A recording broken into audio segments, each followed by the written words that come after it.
Hey everybody, and welcome back to the channel. I am the Independent Fanatic. Hello, and I promised you subscribers and everyone else that watched my video, one of them, I did promise that I would give you my results for college football bets against the spread, my picks against the spread. I do not bet, but this is what I would have done. Chop, chop. Anyway, against the spread, I had 3 losing weeks. I started betting in week 4, all right, and it was a 4-7 week for me. That's one of the losing weeks, the very first week. 4-7. I had Michigan winning by the spread, and of course they did versus Rutgers. Clemson lost to FSU, so I lost that bet. Texas A&M won by 17 over Auburn, who was favored by 7.5. Or no, they got 7.5 points, but Texas A&M won by 17, so I lost that bet. Colorado was favored by 21, and in week 4, everyone was buying the juice, and I did too. I thought Deion could do something, but Oregon beat them by 36, so that was a loss.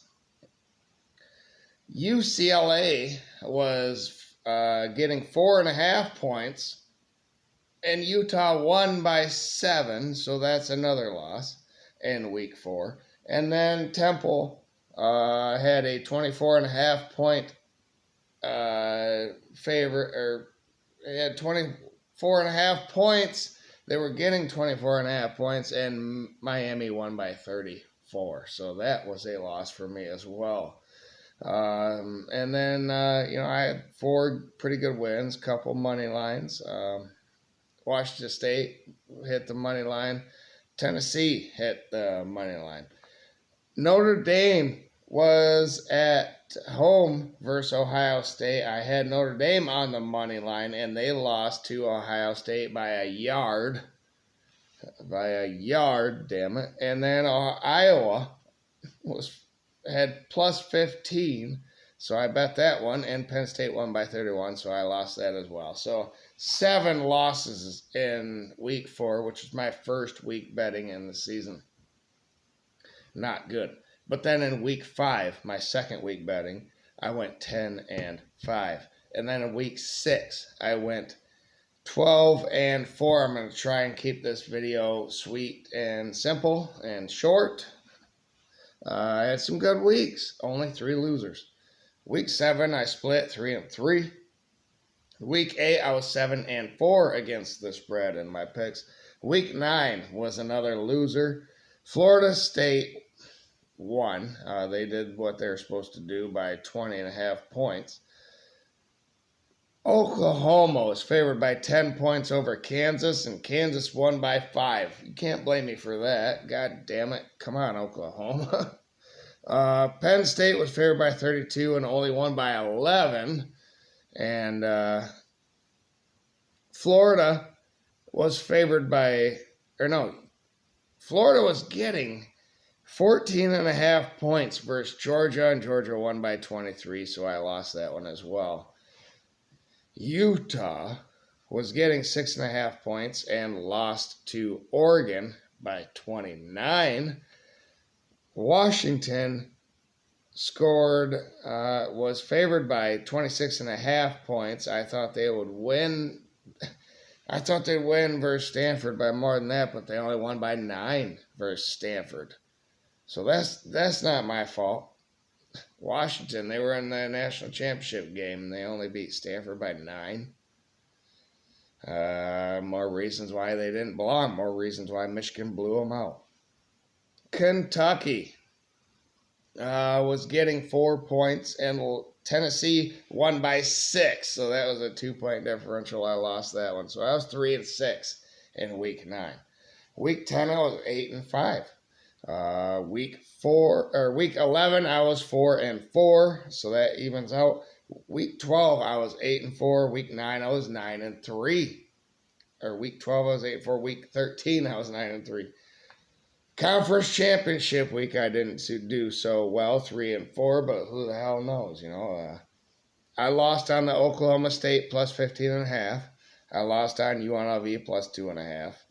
That was kind of a Michigan homer take for me. I lost at plus 6, which is another kind of Michigan take for me. And I lost Louisville plus 2.5. Florida State won that game. They won that game. So the total in the regular season for me against the spread, I went back and looked at all my videos and what I picked. And it was 71-47, which is 60% in the regular season. In the bowl season, I was 14-6, which was 70%. And in the Natty, I was 1-0, which is 100%. Yeah. So, all that added up to 86-53 for the season. All of my bets for the whole season was 62%. And also, I was 3-2 in the pre-season, picking three of the 5 Power 5 conference champions. I picked Michigan, I picked Texas, and I picked Florida State in the pre-season. So that's 60% in the conference championships. And I picked the national championship, national champion correctly in the preseason, which was Michigan. So they have it. Thank you, everyone, for tuning in. The whole season, it's been great. I was 62% for the whole season in Michigan football. Now we're focusing on Michigan hockey and basketball. Basketball not doing so great, but hockey just destroyed Michigan State tonight, and they get them at home tomorrow night. I can't wait. Michigan hockey is a great program, a great team that could win another Big Ten championship just like Michigan did, and win it all just like Michigan football did. So we'll be focusing on that. We'll be focusing on Jim Harbaugh. Is he going to stay? Is he going to go? All of those things here on this channel. So remember to like the video, share with other people, subscribe for yourself, and subscribe for yourself so that you can hit that bell for notifications so you know when my next video will be posted, because I never know when it's going to be posted. I do drywall for a living, and my hours vary. So hit that bell if you love Michigan athletics, or if you just love athletics in general. I talk all great teams. I can talk about them, especially in football. So a long off season here, but we're going to deal with hockey and we're going to deal with basketball. Thanks, everyone, and have a great night, and go Blue.